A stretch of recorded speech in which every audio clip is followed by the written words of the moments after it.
Okay, I think we're going to go ahead and get started. Again, thank you all for joining us this morning as we take a moment to learn more about the foundation, our grant opportunities that we have available for you all. Just to start off, my name is Laura Cutchins. I am the Executive Director of the Orlando Magic Youth Foundation, where the Orlando Magic has a goal of investing approximately $1 million in Central Florida, and we're excited to share this morning some other reasons and possibilities for us to partner with you all. A few items for your awareness. We are recording this session. So please, and also please make sure that you're on mute unless you're called upon. And later this afternoon, we will have this presentation as a PDF up on our site. We will be putting the recording up as well. And then if you have any questions during the session, please put it in the chat. Our team will be monitoring that and we will address those as we go. Now I'd like to introduce a few individuals that are on the call. We do have, so if they could say hi so everyone can see their faces.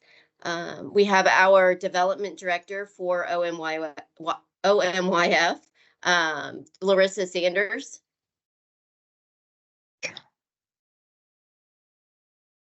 Larissa, if you want to say hi.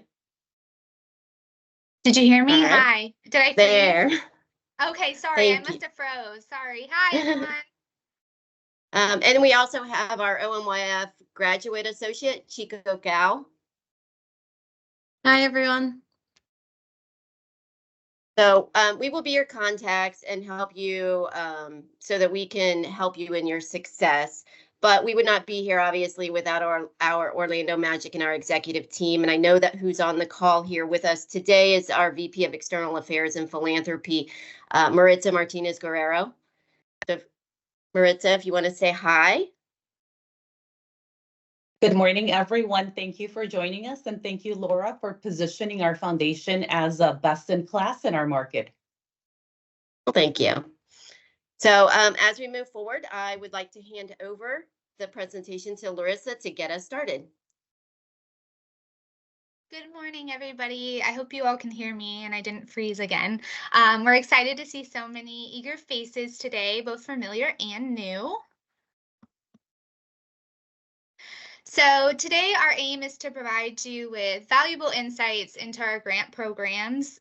We'll discuss OMYF's history, our fundraising efforts, our OMYF grants and the grant cycles, the new micro grant program, the Landman Gonzalez leadership grant, our new grant portal, our website. We'll also touch on the NBA Foundation grants. As you can see here, we have a lot of exciting items on the list to discuss, so let's get right into it.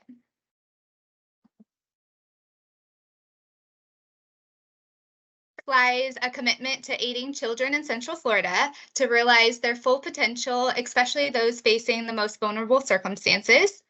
We firmly believe that collaboration is key to achieving meaningful change. That's why we work hand in hand with all of you and provide aid to programs that enact transformative change in the lives of children and families.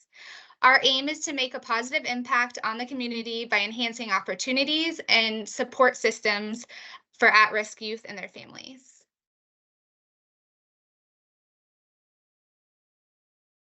A little bit about our history. In 1990, we were officially launched as the foundation of the Orlando Magic. We have gone through various iterations.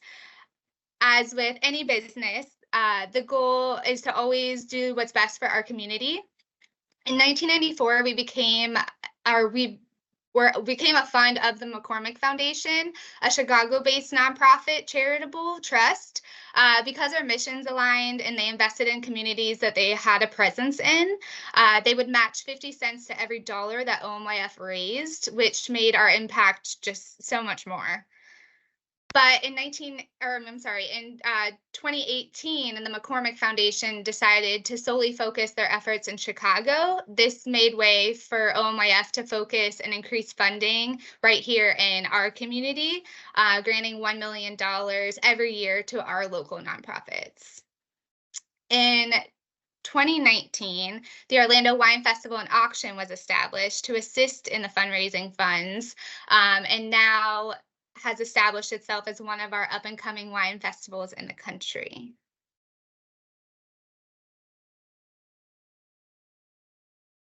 Our impact is your impact. Over the past 34 years, we've given out $29 million to over 500 nonprofits. But the most important stat is the positive impact that we've had on millions of children in our community. Our success is shared success, and we are so proud to partner with amazing nonprofits and organizations within our community to make all of this happen.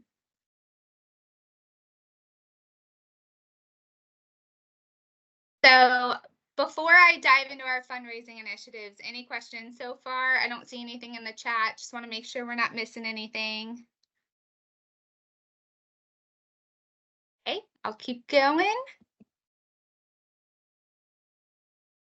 So while the Orlando Magic Youth Foundation benefits greatly from the generosity of the DeVos family and support from the Orlando Magic and its leadership, it's important to clarify that we actively fundraise for all of the grants that we distribute.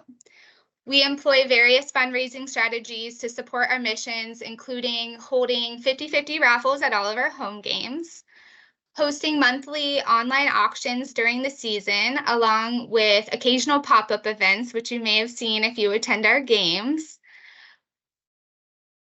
We also organize annual OMYF Open in December, which is our golf tournament. The exact date we don't have yet, but we will determine that after the release of our schedule in August. So we'll be sure to share that information with you guys once it's ready. Our flagship fundraising event is the Orlando Wine Festival and Auction, as I mentioned before. It's held at the Four Seasons Resort Orlando from February 28th to March 2nd, so make sure you add that to your calendars. It's an amazing event, super fun. It's definitely something that you'll want to share within the community and to your friends. The event features private vintner dinners on Friday night, an outdoor festival, live auction, and dinner on Saturday. Notably, the Wine Festival culminates with the celebration of all of our 2024-2025 grantees. To complete the circle of community engagement, we bring all of our fun representatives together for a pre-game reception and recognize each of you on the court, and that's going to happen on March 2nd this year. So many of you ask, you know, how can you help? This is how. We encourage you to communicate our events and, you know, spearhead the influence with us so that we can continue to share the magic. And then I'm going to go ahead and roll it over to Laura to jump into our summer and winter grant cycles. Thanks, Larissa. Appreciate it.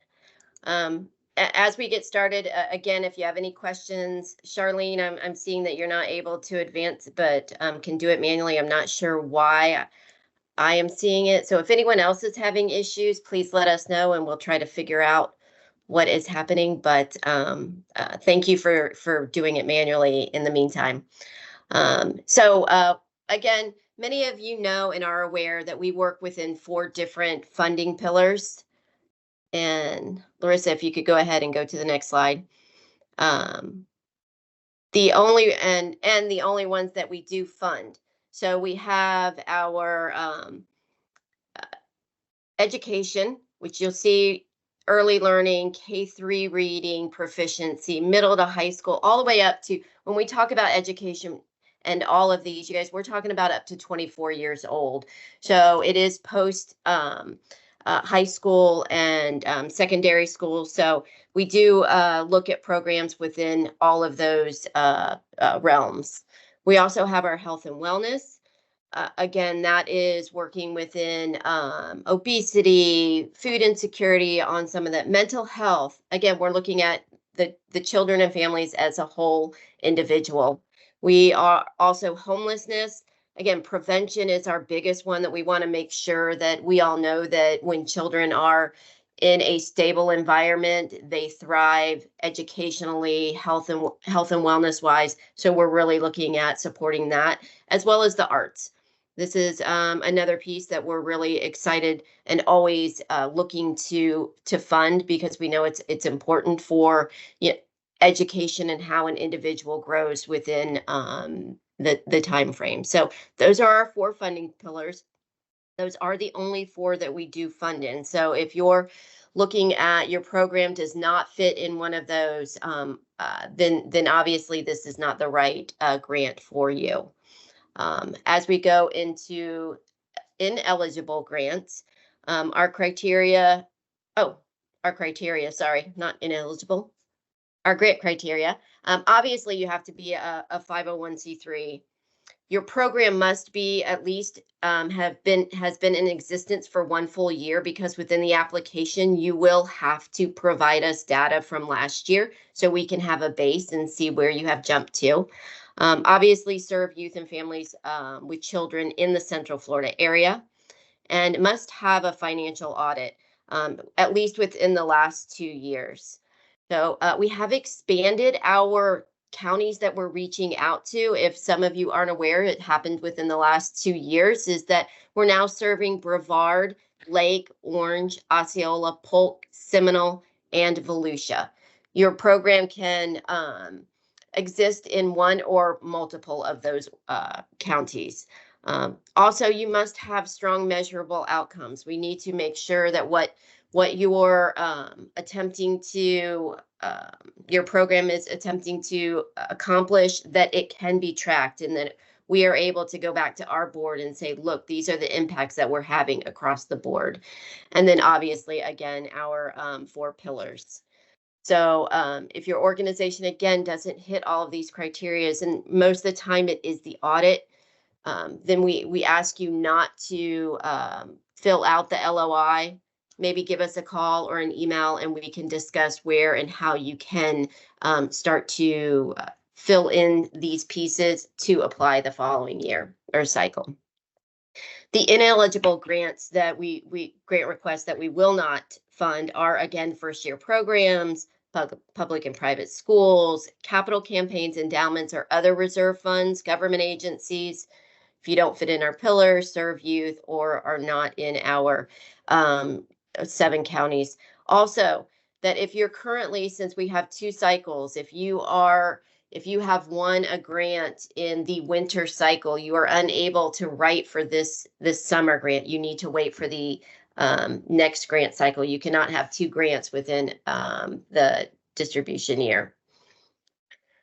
All right. So any questions there before we go on to our timeline?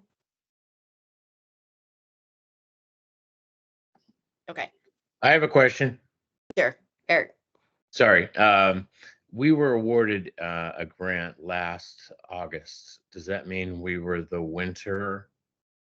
I know you've recently branched into summer and winter.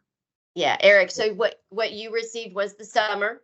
So you'll be completed before this one is distributed again. So you are able to write for this one. Woohoo! Thank you. All right. Thank you for the question. Laura, we have another question in the chat that says, if we work with adults with intellectual and development disabilities focusing on education and health and wellness, are we ineligible since they are not children? That is correct, unless they are under the age of 24. So, but in anything older than, yes, you would not qualify for our grant. Thank you. So as you see, we are working with the summer grant cycle right now. This funding period, again, is July to June. So we have, there are many of you that have programs that run through the school year, that some run calendar year. That was one of the reasons that we broke up the grant cycles. So again, July through June, we will open up the LOI today. You have to fill out, in order to be invited for the application, you have to fill out the LOI. It's a short application. For that, we just want to make sure that what you're doing, and you don't invest all the time for the actual application, that it makes sense, and that you fit everything, all the criteria that we're looking for. So we will close that May 24th. So the only way for you to even apply is you must fill out the LOI by May 24th. We will be reviewing the LOIs throughout this time period, and we'll send invites or denials during this time. And then on June 21st, the grant application will close at 11:59 for the summer cycle. And then this will be funded, notified and funded in August at some point. So, so that's our summer grant cycle. Again, if you won last, to Eric's point, if you won a grant last summer, which we funded in August, you are able to write. If you just were granted one for this winter cycle, you are not eligible for this cycle. You'll have to wait for next cycle. All right, questions? We just have one comment. It's confusing under the education pillar. You had MS and high school education, but yet you don't cover private schools. Yeah, it's usually because it's the foundations of like that assist the schools. So that's what we're looking at when we say middle and high school. So we have like the Seminole County, the Orange County Public Schools Foundation. So it's their foundation site. They have to be a 501c3. We have another All right. question. Would a qualifying program at a public university be ineligible since it's still associated with a public school? It depends if they have a foundation, like Valencia has a foundation, UCF has a foundation, Seminole State has a foundation. So as long as there's a foundation attributed or connected with the organization or the university, that they would be the ones that would have to write for the grant.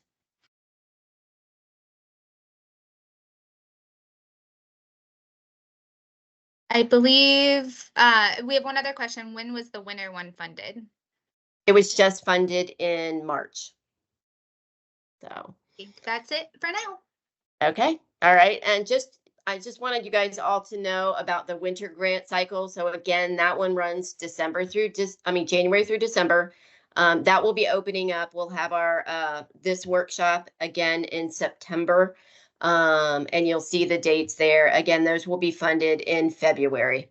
So just so you guys are aware of that. The documents, we just want to make sure you all, before you get in there, you have everything that's needed. So the documents that are needed on the next slide will be, again, the biggest one is your audited financials. And I know this is a big hurdle for a lot of organizations, but it is necessary for us to have that. And what we've been telling everybody, if you don't have them, if you have somebody on your board that's connected, you can go to a CPA firm, because I know some of you get reviewed financials. It's not reviewed, it must be audited. But what you can do is go to your CPA, see if they can, give you a discount, because a lot of times reviewed financials are about $4,000 and the audit is about $7,000 to $8,000. Sometimes they'll give you a full audit at that reviewed price.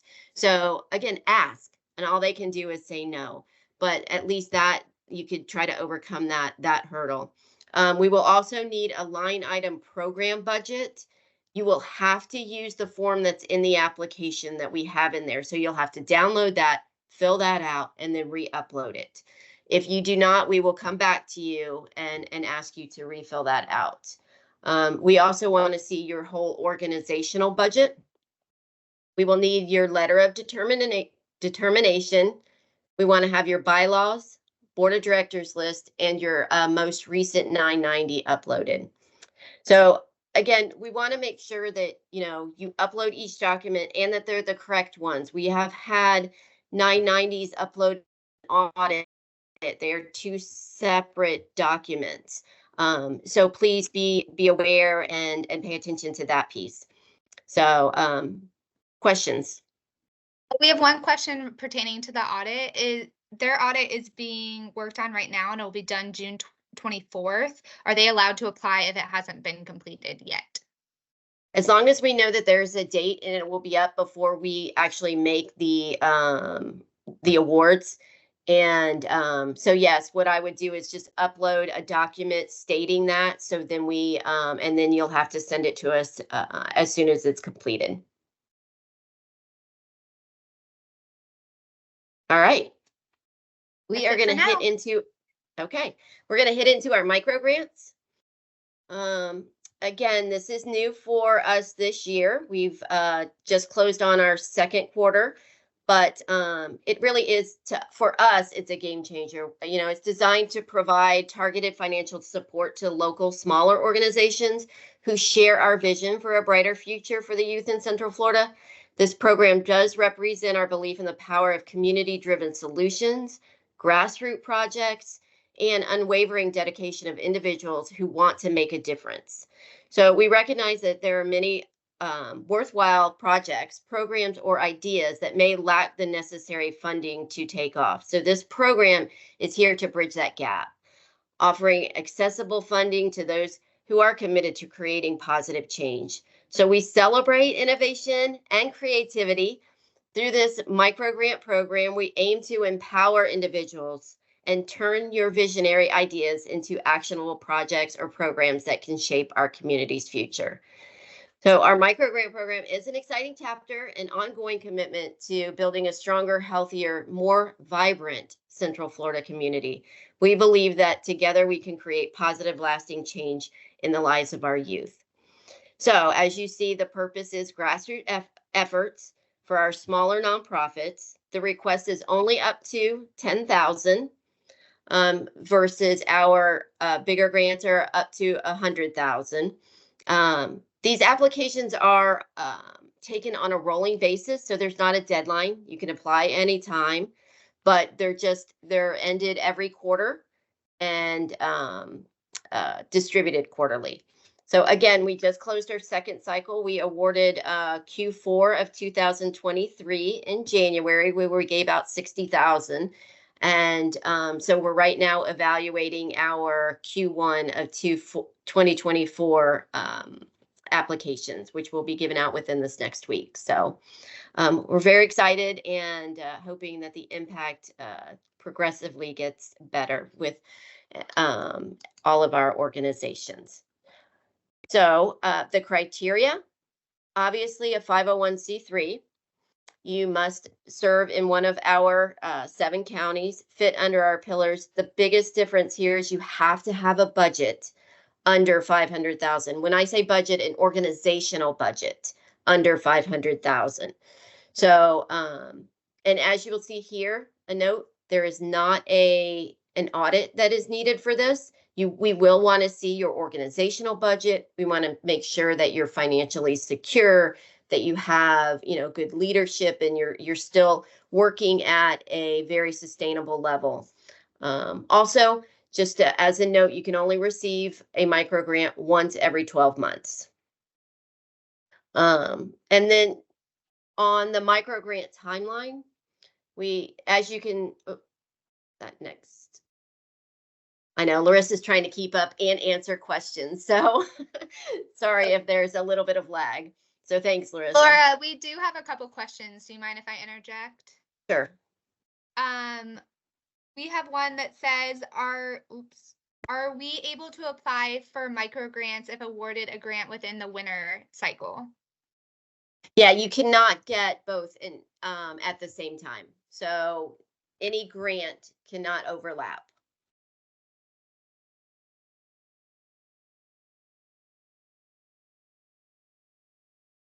Any other questions? Sorry, I'm looking. And if you're answering one in the chat, go ahead and let people know, because someone might have the same question. Yeah, there was one that I answered for smaller organizations requesting $10,000 is an audit financial required, and we covered that and said no. Okay. I think that's it for now. All right. As you'll see, we're working on a quarterly basis, so it'll run, like currently we're in the April through June, which will be awarded in mid-July, and it's just every quarter. Again, no matter when you apply, it'll end at that time, and then for that quarter. So anybody that applied January through March, the end of March, we're now evaluating now and will be awarded mid-April. So that's our micro grants. Again, any questions, let us know. So we're going to Laura, head in. Yep. Sorry, one question. We have a question regarding audits again. So they conduct an audit every year. However, their most recent one is for 2022. Their 2023 one is underway, but it won't be completed till after the application process. Can they use their 2022 audit?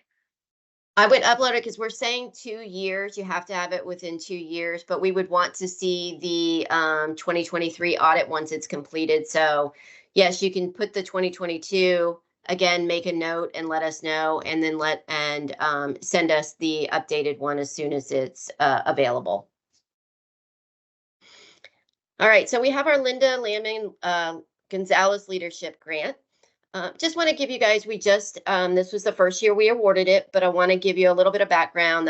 I know many of you ask why and how and what this is about, but as you know, many of you know Linda. She has dedicated herself to the nonprofit world for many years, tirelessly working to make our community a better place. Her commitment and dedication and leadership have left obviously an indelible mark on the Orlando Magic and our nonprofit community as a whole. So she's not only served our community, but has also given guiding light for countless nonprofit leaders, mentorship, coaching to nurture talent and abilities for emerging leaders. So she's been setting them on a path of creating success and lasting legacy of excellence in our sector. So in recognition of Linda's unparalleled service and her enduring commitment to the betterment of our community, the Orlando Magic leadership wanted to provide something truly special. And that's where the Linda Landman Gonzalez Leadership Grant, I know it's a mouthful, sorry, was created. So it's a grant as a token of our appreciation and a testament to her incredible legacy and investment into the future leaders of our nonprofit sector. So this grant will provide critical resources, support to emerging non-leaders, allowing their skills to be developed, expand their impact, and carry forward the torch of leadership that Linda has brilliantly illuminated through her career.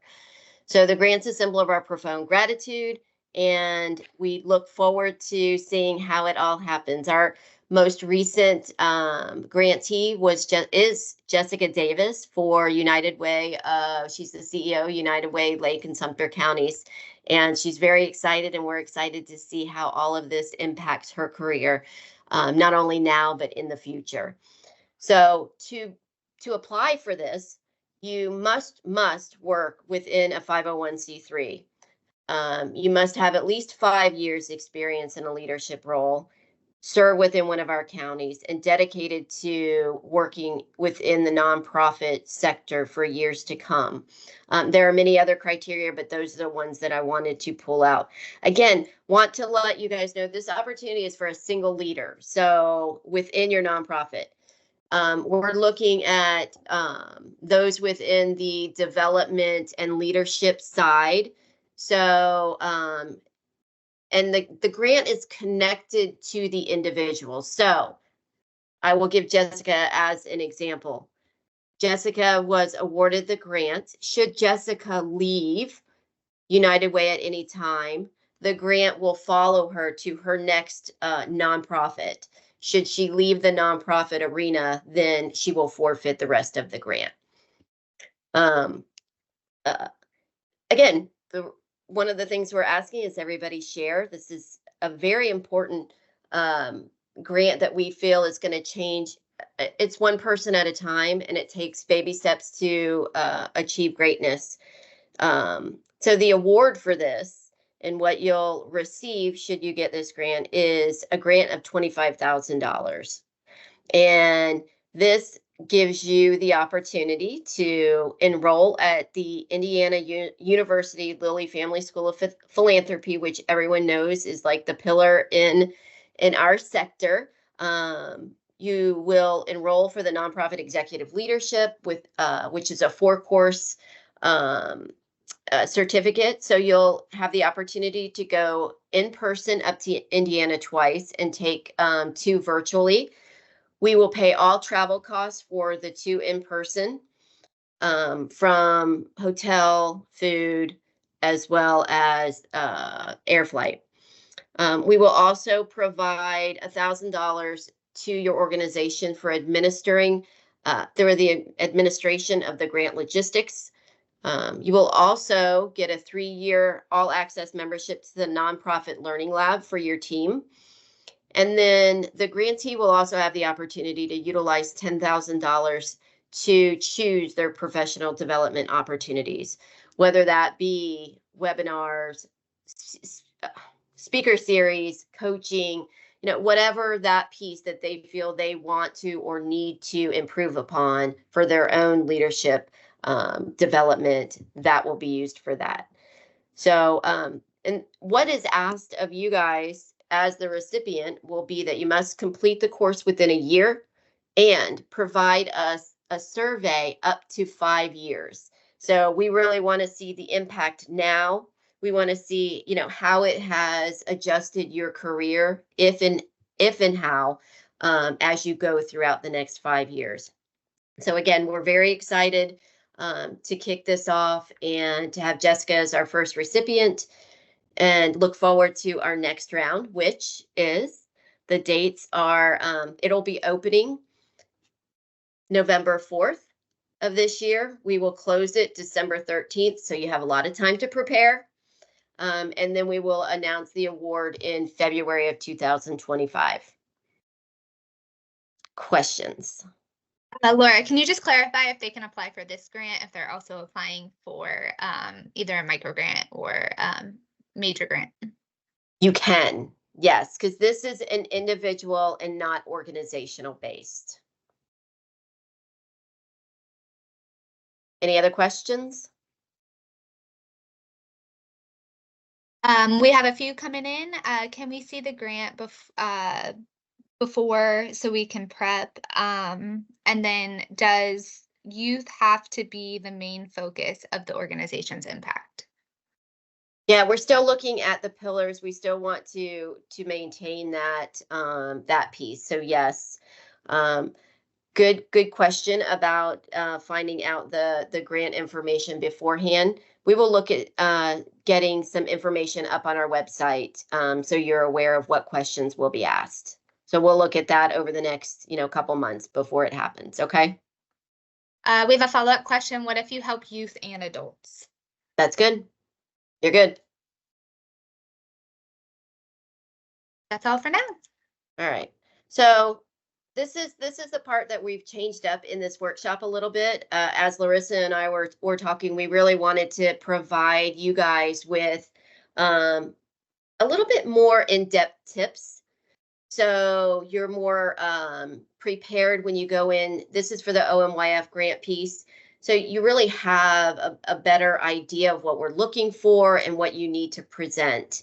Again, we're looking at, what can make you most successful, and that's what we're looking to do. So you're gonna, within the application, if you haven't applied before, there are a number of different sections within the application. The first being the executive summary. So this is the program executive summary, not your organization. So what you'll have to do is you're going to provide a summary to offer a snapshot of your program. And we want it to be concise. We also want you to write it so that, because we have a review committee of about 20, and 3 to 4 individuals actually will review each application. And many of them, they're within our organization, so they might not know your organization. They might not know what you do. They might not know what the program is. So you have to write it with the idea that someone is reading this that has no prior knowledge of your project or your organization. So make sure that it's very concise and to the point, and that they can understand what you're doing within this short period or this short paragraph. Also, want to make sure that you explain the summary is carried out throughout the application. We have seen that in some of the executive summaries, numbers will be stated and they will not coincide with the rest of the application. So again, you have to be very aware of every section and make sure that it flows properly and consistently. As you see here, we have an example. Elevating literacy is your program. So it aims to address the literacy gap in your community, whatever that is, by providing underprivileged youth and access to after-school tutoring and reading materials. Despite the community's potential, its literacy rates lag behind national average by 20%. It will enhance educational outcomes for over 500 children annually, empowering them to literacy to achieve their full potential. So that's stating everything that it's doing, how you're doing it, the time you're doing it in, and what your overall goal is. So I hope that that gives you all a little bit understanding as far as the executive summary. Questions before we go on to goals? All right. So for the goal tips, again, we've all heard the SMART goals, but I'm going to put them out here again. Be specific, measurable, achievable, relevant, and time-bound. So take that into consideration when you're writing them. I would suggest with your goals, bullet them because we want them to be succinct and clear to all of our reviewers. Use verbiage that reflects exactly what you're looking to accomplish. So examples here, going back to our literacy example, reduce the literacy gap by 15% within 1 year. So you're giving specifics, you're giving the right verbiage, you're saying what you want to do, by how much, within what time frame. Expand access to educational resources by distributing 1,000 books and 100 computers to local schools annually. Again, you're using that verbiage, what you want to do, with numbers and how often. Same with this, enhance the quality of education by training 50 teachers this year. So again, just trying to give you guys examples of what we're looking for so that when you write the grant, it's a lot more easier for the reviewer to understand what you're what you're wanting to achieve. Now we're going to go into how we're going to do it. So now the outputs. Again, outputs are immediate and they're tangible of your program activities. So they should be directly related to your program goals and typically quantified. So some examples again here. 2,000 books distributed. This is what your output should be. 100 computers provided, 50 teacher training sessions, 200 hours of these are going to be the outputs that will occur to achieve your goals. All right. Measuring. So defining on how you will measure your success is critical. And this is, I think, probably the biggest piece that many organizations have a more difficult time putting on paper. But in order, whether you have it now or you look to start to create these different types of measurements and metrics, that's what we're looking to do. Give you this information. So whether you can do it now or in the future, start to work to do this if you're not at this time. So you're looking at specific indicators, data collection methods, outlining the evaluation timeline.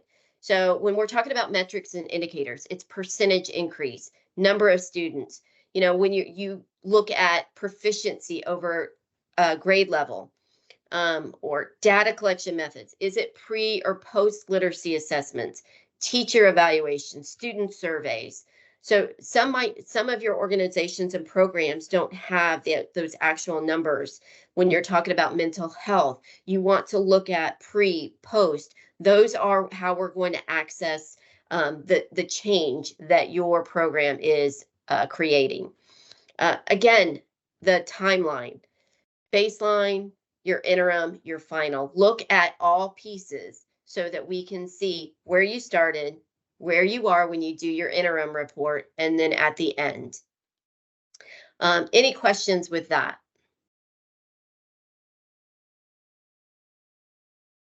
Okay. The last piece of the application is about your outcomes. again, this is long-term on how your program is affecting our community. So it is a deeper qualitative change over time. How are you changing the landscape of whatever piece you're working in? Is it reading? Is it homelessness? Is it, dance? How are you making those changes overall? So it's long-term academic, if we're looking at our example, long-term academic success for participating youth by illustrating improved graduation rates, enhanced community literacy with 15% reduction in the literacy grant in gap in 1 year, or increased engagement. So these are just some examples again of what the outcomes we're looking for from you. So throughout the entire application, you have the overall, what you're looking to accomplish, the detail on the programs, the outputs, what you're going to do, how you're going to do it, and then how is this really affecting overall what your goal is, your mission. So those are kind of the tips that we wanted to provide to you for the application process. Questions before we get into the grant portal details? Okay, so again, we've instituted over the last year our grant portal. We've typically sent the link out, but since we're going to put the link actually on our website so that you can go in and set your organization up. What you'll do is when you go in, you'll have to, this is the first time we haven't sent it immediately, but go in and on the next slide, what you'll do is you'll log in and you'll click forgot password. So when you create, and then you'll have to forget password, and then you'll create your own organization within the portal. So once you're in there, you will see, so if you haven't applied before, then you'll have to go in and set that up. Once you're in there, you can set up your organization. You can pull your information from your public profile, if you'll see that there. You could pull that from like GuideStar, unless you have all the information, which you can put in manually. Once you've done that, you'll see at the top, it'll say apply, and that's where you'll click on to find the LOI. That's also where you'll see different applications if other ones are open as well. This will be your one record that will hold all information going forward. So if you have or haven't, or you're not sure if you guys have your organization, do a search to see if your organization's already in there, because otherwise you'll duplicate and your record will not be all in one, and then we'll have to go back and try to merge it. So again, just try to be research first to see if you're in there. And sometimes one person might put it in as a different name. So kind of be broad in your organization. If you find it and you need us to help you adjust it, just send us an email, call us, whatever, and we can help you move forward on that. And this is an important piece right here, because this portal is based on one point of contact for the organization. All reports are assigned to that whoever wrote the grant. So they're our main point of contact. So when we send out the agreement, if we send out the interim report, the end of year report, it's all going to go to that person. If that person changes, you just have to send us a note so we can make that adjustment and add a different point of contact, and then we can reassign it to whomever that new contact is. So it's not a big deal, but you'll have to let us know so we can make those changes. We have a couple questions coming in. Do you want to pause for a second and answer those? Okay. Of course. Would the education pillar include career exploration activities for youth? Yes. Okay. When a grant application is denied, are we allowed an opportunity to find out the reasons for denial? Yes. Yes, what we'll do is, and it might take us time depending on the time of year and what's going on, but we will be able to, you may have to get with us more than once, sorry. But yes, each reviewer must give reasons and good, bad, whatever in their comments. So we'll have a score and we'll have comments for every application from every reviewer. So we can give you feedback. And then before I roll it over to the hand raised, is the login process the same for people that have already applied in the past? I mean, it's like, the do they same have link. to forget their password and all of that No. again? So they can No. just log in with the information that they have already set up within the system if they've logged in before. Correct. Okay. And then I'll roll it over to our friend that has their hand raised. Yeah. Oh, hi there. I apologize. I didn't realize I had my camera and things off. Sorry. Hi there. My name's Andre. Great to see you guys again. I had a question of inquiry was that so after the micro grant, the previous cycle in the fall, which was the first time I attended this workshop, the application was denied, and so I sent some emails inquiring, and since I never heard back anything at all, I went ahead and just resubmitted it using, of course, updated totals and information. So I wanted to verify, I think I sent the emails to Laura, because I've also sent some additional supporting documentation. So I wanted to clarify if those emails are actually coming through or not. So that way I want to be able to have good communication, but I know there's so many hats to do, it gets overwhelming. I've had issues with people not getting my emails before. So if I'd like to figure out what those comments would have been for the previous one in case, because the last thing I want to do is then resubmit an application if there's deficiencies that need to be addressed and then not addressing those deficiencies, and then you have the reviewer going, why did this guy do the same thing again? You know what I mean? Yeah.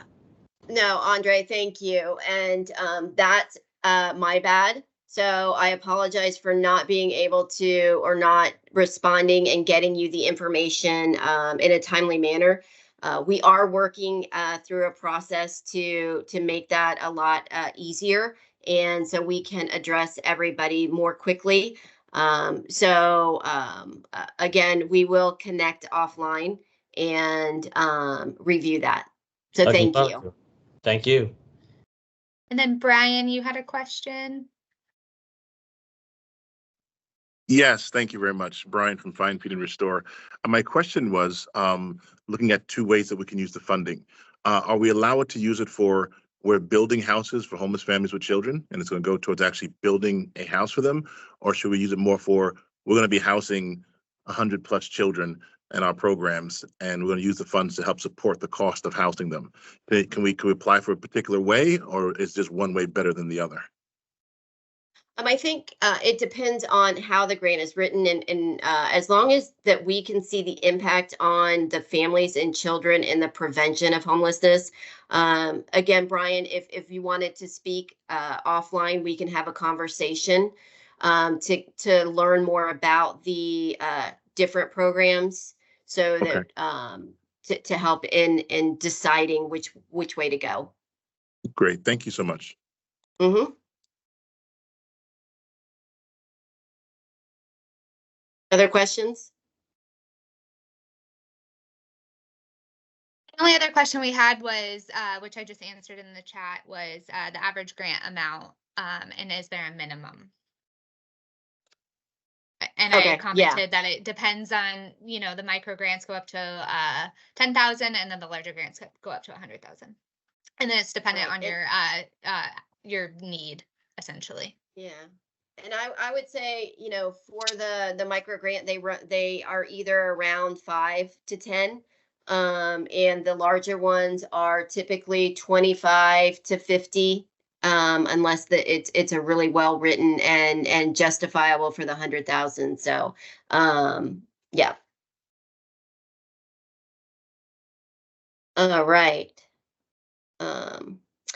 Just as we go and move forward, we want to encourage you all to go to our website So OMYF website, which we recently did an overhaul on, and to try to streamline and create navigation a lot easier for you all, provide more information, not only about us, our mission, our process, but our grantees as well as you all. So I think on the, yeah. So again, you'll find all that information. So we're also going to be adding a photo gallery that will illustrate all of our grantees, the visits, our different fundraising efforts, so that everyone is able to see that as well. So what we're saying is, please visit there often, because that's where the information is going to be, when our grant workshops are going to be, deadlines, all of that.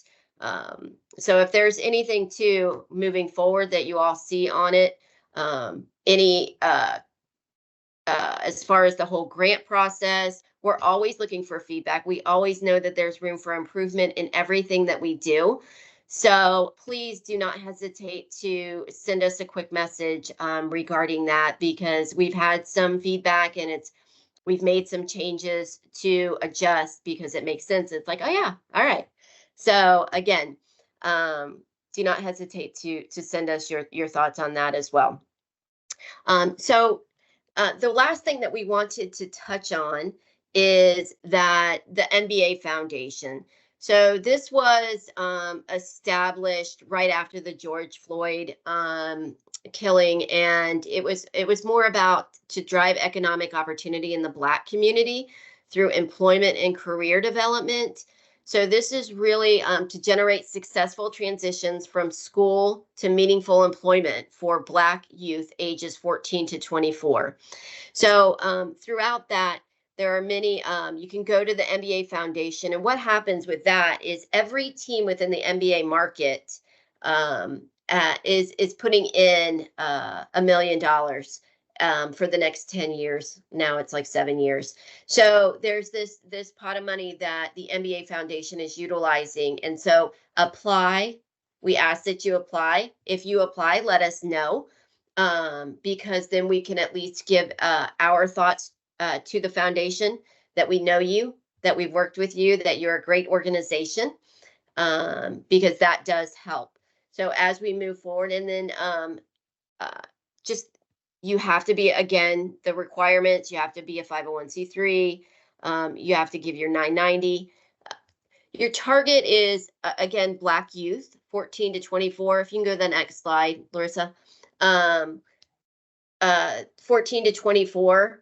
And what that does is, when they say Black youth, it's not 100%, just so you're aware of that. It needs to be a focus of Black youth.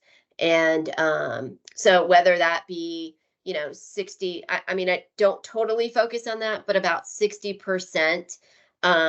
So, and that's not a cut number, but an average. So again, just keep that in mind. So if you have any questions, the website is there. You can go on there. They're very, they're great about, answering you. If not, let us know, and we will try to find out more information for you. But if you go, again, mbafoundation.com, we encourage everyone, as many that fit into this bucket, go ahead and apply. But again, let us know. So again, that is all we have for today. So we will take more questions. Laura, I'll go ahead and read the ones that are in the chat, and then friends, I'll roll it over to you from there, unless you want to drop it in and I can read it out loud. So we have a lot of people just confirming again, if they received a micro grant in February, they'll have to wait a full year before they can apply for a larger grant, correct? Yes. So if you received it in February, what you'll do is if you want to apply for the OMYF grants, the larger grants, it would be the winter cycle that you'll be able to, because it will be funded after your cycle is finished. We have another follow-up question. If our need is great and growing, and we have been funded at a level that we would like to surpass, are there any specific criteria or other guidelines that they need to apply to justify for a larger ask? No, I think what it depends on your budget. Oh, this is one thing I didn't even touch on. And Larissa, if I missed anything, please, you jump in here too. One of the things I did not touch on that we want to make sure that you all know is about the budget. We're really being, sticklers on this piece. Do not ask for more than 50% of your budget. We do not want for you to be dependent on our dollars, because many of you can see, our organizations that we're funding are changing from cycle to cycle. So make sure that you don't ask for more than that, and make sure that it's not, depending on the program, that your financials make sense in the program, because we have noticed that numbers do not match up. And again, to us, that's if you can't make your numbers match and you're not being very detailed on the application, it makes us question, are you going to be detailed in your program, running your program? So give yourself and the organization the best opportunity when writing the grant. As far as growing your funding amount, I think that, there's no specific amount that we really look at. We're also looking at how can we help as many organizations as possible. So if your funding either went up or down one time, that's not indicative of your program and whether you're doing great or not. It's just about us trying to spread a little bit of the love. So the only thing I would say is just continue to write and show us, illustrate to our reviewers that, because it's based off of this program and the grant you're writing today. So just make sure you build off of what you're doing. Laura, we have a couple other questions. The next one is, what are the funding ranges for the NBA Foundation? I can only state what I've seen, and it ranges from 50 to 250,000. So it just depends on program. They've been funding more, if it's a national program, if it's a local program, there is no number. So, but they have a larger pool of dollars. So really just don't ask for more than what you need, because that's noticed. Like if you're just writing a number and trying to fit a program to match that number, we can all, when we're reading the grants, we see that. So please don't do that, because that's not going to bear well for you. Anyway. Laura, pertaining to the budget statement of not more than 50% of the program or organizational budget? Thank you. Great question. Program. So if your program is $100,000 to run that one program, don't ask for more than 50. We have another question. What if a program crosses more than one pillar, such as arts and health? How do we need to select, or do we need to select one specific pillar over the other? As long as you fit into our pillars, just pick one, because when we read the program, we're just making sure that you fit one of them. So whatever one you feel is the, dominant one. All right, and then we have one friend, Melissa, with her hand raised. Melissa, did you want to ask a question? You already answered it. Thanks so much. Perfect. Any other questions? Yeah, we'll get the, I just saw that one. Sorry, Larissa. Yeah, Pop it's up. okay. Go ahead. We applied in the fall and the application was not funded. Can we get feedback? Yes, you can. We'd be happy if you want to email either Laura or myself.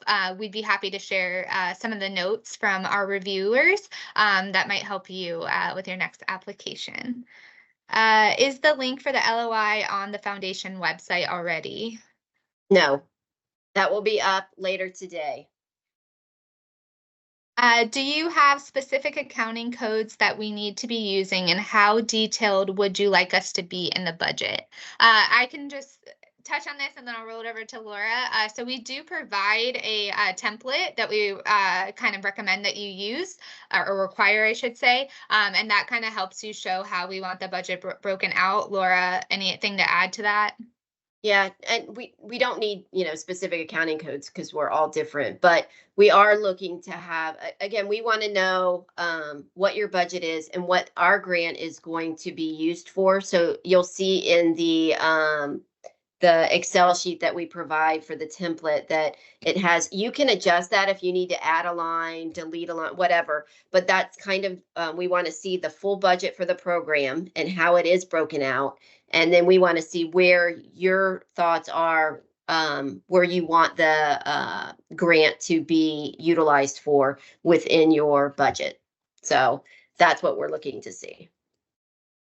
Any other questions? I think that might be it. All right. Well, again, we want to say thank you all very much for joining us this morning. We realize how precious time is. And if you have any other questions, Larissa and I are here and willing to. And so if we don't get back with you, please don't hesitate to retry to connect with us again. And if we haven't gotten back with you, it's actually still in. If you sent me an email to come back to you, it's still in my inbox to get to you. So I apologize if it's not timely, but we will.